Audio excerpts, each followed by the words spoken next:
नोटबंदी, जीएसटी आप उठा करके देख लें, एक भी वादे पर दोबारा इतना प्रधानमंत्री की नोटबंदी सबसे अहम घोषणा थी, आज तक दोबारा चर्चा इस सदन में नहीं हुई कि नोटबंदी से किनको बेनिफिट मिला, किनको नहीं मिला, नोटबंदी से देश और किसान और महिलाओं की कितनी क्षति हुई, व्यापारियों की कितनी क्षति हुई और मजदूरों के हालात क्या हुए।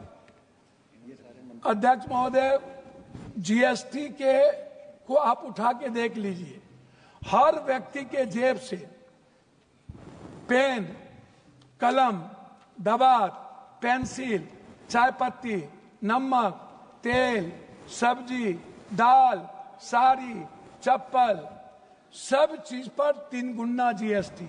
ये पैसा मिडिल क्लास के नीचे से लिया जा रहा है।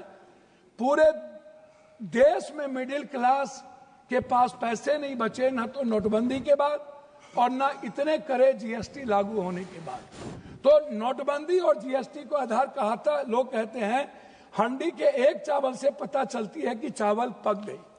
अब प्रधानमंत्री जी तिबारा आ गए, 3 बार देश के लोगों ने इन्हें बनाया।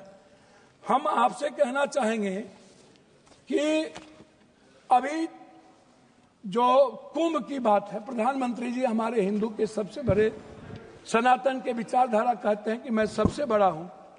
मैं एक बाबा का नाम नहीं लूंगा लेकिन कोट करता हूं। उन्होंने कहा कि जो जो लोग मरे हैं वो मोक्ष चलेगा। तो मैं चाहता हूं कि लगभग बाबा और नागा और जो नेता वहां जाते हैं और जो बड़े पैसे वाला, उनको भी डुबकी लगा के मर जाना चाहिए ताकि इन लोगों का कल्याण हो जाए।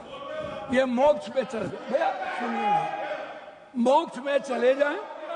बाबा लोग वो बोलते हैं कि बाबा ने कहा कि मोक्ष में चले गए, तो मैं चाह रहा हूं कि ऐसे बाबाओं को मोक्ष में चला जाना चाहिए।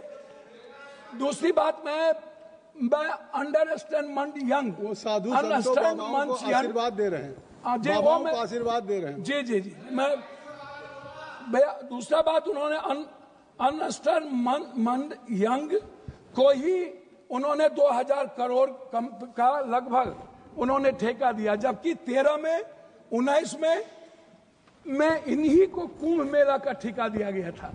4 लोग लगे, सारे मैनेजमेंट, टेक्निकल मैनेजमेंट से लेकर के सारे चीज इन्हीं को था। ये कौन है, इन पर क्या इंक्वायरी होगी?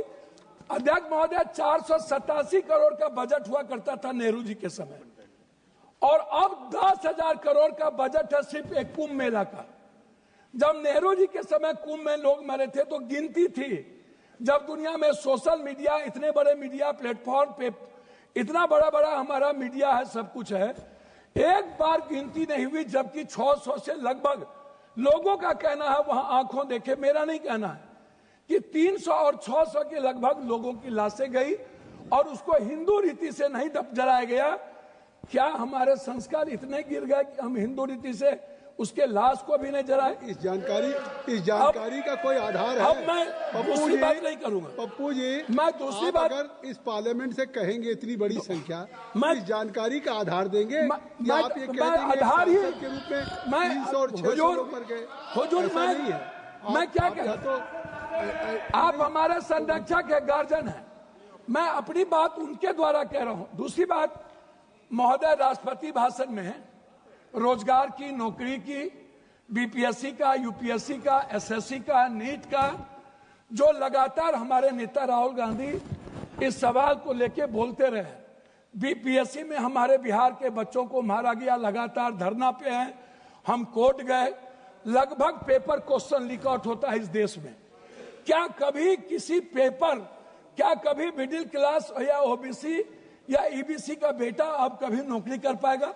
3 बार प्रधानमंत्री रहते हुए आदरणीय प्रधानमंत्री जी के कार्यकाल में रेलवे की वैकेंसी नहीं निकली, बैंकिंग की वैकेंसी नहीं निकली, लगभग अग्निवीर हो गया।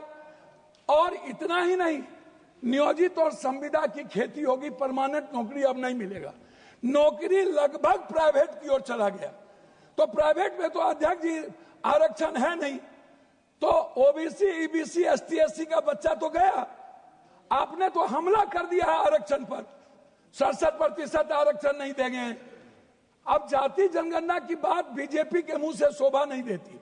मैं कुछ और नहीं कहूंगा, मैं सिर्फ इतना कहूंगा बिहार के बारे में कि जब बिहार की चर्चा होती है, जब ये लोग करते हैं, अभी मैं आपको एक ऐसा चीज दूंगा अध्यक्ष महोदय, एड्रल इंडस्ट्रियल सॉल्यूशन कंपनी, ये निजी कंपनी में सहारा इंडिया भी आता था। सहारा इंडिया लगभग 3 करोड़ लोगों का पैसा अभी झारखंड, आप तो किसी भी